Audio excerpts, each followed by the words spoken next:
Senator Chiz Escudero is the new Senate President, replacing Senator Miguel Zubiri. No one objected when Senator Alan Peter Cayetano nominated Escudero to be the next Senate President. Zubiri announced his resignation in a privileged speech on Monday, May 20.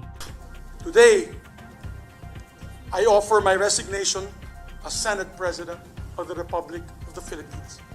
And upon stepping down, I vow to serve as an independent member of the Senate. My allegiance as ever belonging only to the Filipino people. I leave with my head held high, knowing that I did what is right for the Senate and for the nation. In an interview with reporters before the session, Zubiri indicated that he lost his post probably for not following orders. Tayo kalaban ng the powers that be, pero siguro dahil na-follow instructions, kaya dali tayo. But I will always continue to remain in support of the independence of the Senate. Zubiri did not elaborate, even when asked if the ongoing investigation into the alleged leaked Philippine Drug Enforcement Agency documents had something to do with his removal as Senate's top leader. In another interview, Zubiri said he was saddened by what happened, noting he did everything to protect the Senate's autonomy. Meanwhile, the shakeup in the Senate leadership pushed Senators Joel Villanueva, Nancy Binay, Sonny Angara, and J.V. Ejercito out of their posts. During the chamber's plenary session, Villanueva resigned from his post as Senate Majority Leader, while Ejercito quit from being the Deputy Majority Leader. In the same plenary session, Binay resigned from her post as the chairperson of the chamber's panel on ethics and tourism. Angara has also officially resigned from his chairmanship of the Senate Finance Panels and Subcommittee on Constitutional Amendments.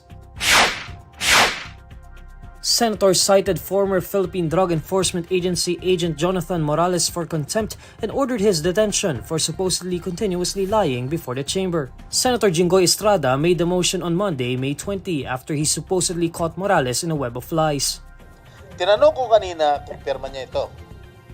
And he already admitted na pirma niya ito. Tinanong ko rin kung handwriting na ito. First question, kanina tinanong, is this your handwriting? Sabi niya, hindi niya maalala. Nung present ko ulit yung kanyang, itong PDF sa kanya, pinag-aralan niya, inamin niya na handwriting na raw niya. Now, he is denying na hindi niya sinagot itong isang question. Eh, sino naglagay ng no? Multo? Senator Bato de la Rosa accepted Estrada's motion. De la Rosa is currently leading the investigation into the allegedly leaked PDEA documents as the chairman of the Senate Panel on Public Order and Dangerous Drugs. The documents repeatedly mentioned in the hearing pertain to an alleged PDEA's authority to operate in a pre-operation report dated March 11, 2012 against high-profile personalities linked to illegal drugs. Morales was one of the persons who signed the alleged documents. The Philippine Coast Guard bears Chinese fishermen's illegal activities in Scarborough Shoal during the administration of former President Rodrigo Duterte. In a press conference on Monday, May 20, PCG spokesperson for the West Philippine Sea, Commodore J. Tarriela, reveals that Chinese fishermen were suspected to be involved in the poaching of giant clams since 2016. These fishermen were also suspected to be members of Chinese maritime militia. According to Tarriela, empty giant clams have been gathered and piled up by Chinese entities to anchor their service boats at the shallow part of the shoal based on an underwater documentation in 2018. During a maritime domain awareness in April 2019, the PCG also learned that small Chinese service boats were scouring the seabed inside the shoal. Tarriela confirms that this documentation has never been released to the public. We believe that, bringing out all this footages and images that would show the real behavior of China in the previous years, even before President Bongbong Marcos assumed office, aligns with our transparency strategy. For the Filipinos to understand na hindi totoo yung sinasabing ang ginagawa nating pag-expose ng agresibong paggalaw ng China, paninira ng environment, panghaharas ng Filipino fishermen, only happened during this administration. In the same briefing, National Security Council Assistant Director General Jonathan Malaya says the government is already preparing the necessary evidence to possibly file a new maritime case against China. We're currently collecting all the necessary evidences and information, because the filing of another case, in particular an environmental case, of course, will require evidence and necessary data and informations. It will depend on the gravity of the evidence because we will not go to court if we will not win. The Philippines first instituted arbitral proceedings against Beijing on January 22, 2013, following a tense standoff at Scarborough Shoal. In 2016, the Hague-based tribunal ruled that there was no legal basis for China's claims over most of the South China Sea, including the West Philippine Sea.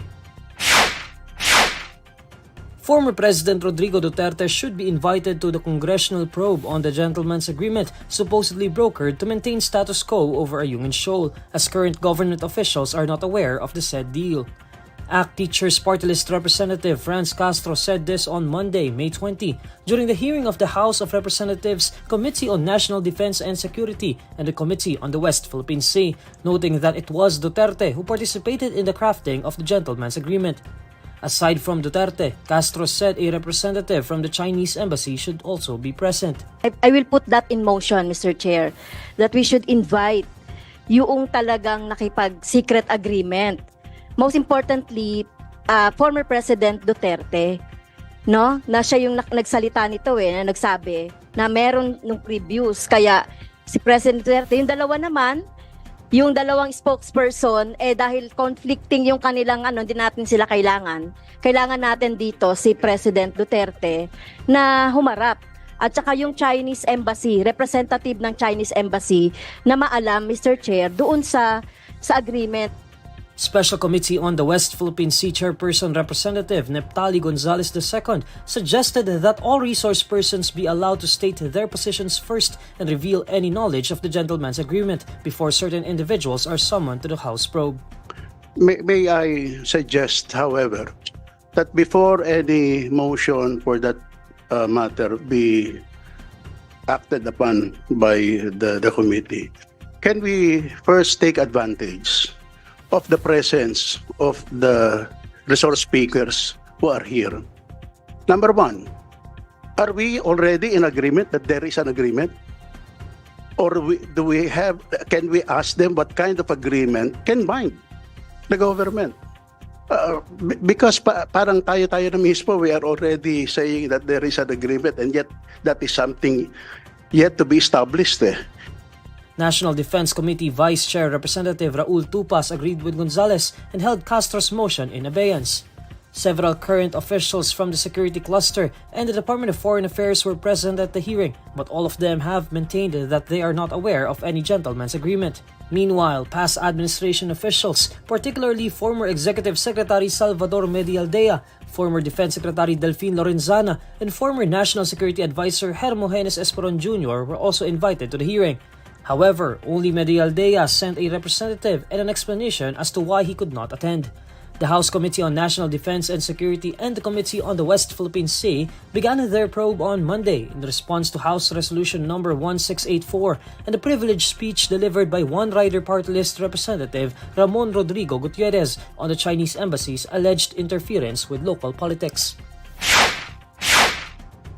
Interior and Local Government Secretary Benher Abalos says he has already instructed the National Police Commission to revoke the deputization of Bamban Tarlac Mayor Alice Go within her area of jurisdiction. Under the Napolcom Memorandum Circular No. 99010, elected governors and mayors are automatically deputized as representatives of the Commission in their respective areas. As Napolcom deputies, the memorandum circular states that mayors are given the power to supervise and control police units in cities or provinces they handle and directly employ and deploy units or Philippine National Police elements, among others. According to Abalos, he ordered Napolcom to withdraw Go's deputization pending an ongoing investigation into her alleged connection to a Philippine offshore gaming operator in the province. He adds that if the investigation showed that Napolcom had sufficient grounds to issue the order, Go's deputization, including her control and supervision of the local police, would be immediately revoked. Abalos earlier announced that the Department of Interior and Local Government recommended the preventive suspension of the mayor before the Office of the Ombudsman. He explained that this is to prevent any influence on the continuing investigations of the DILG and other agencies.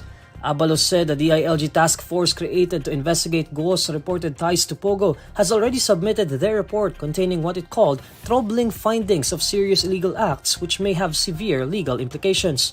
Go is currently being investigated by the Senate over the possibility that she is a Chinese asset trained to infiltrate the Philippine government.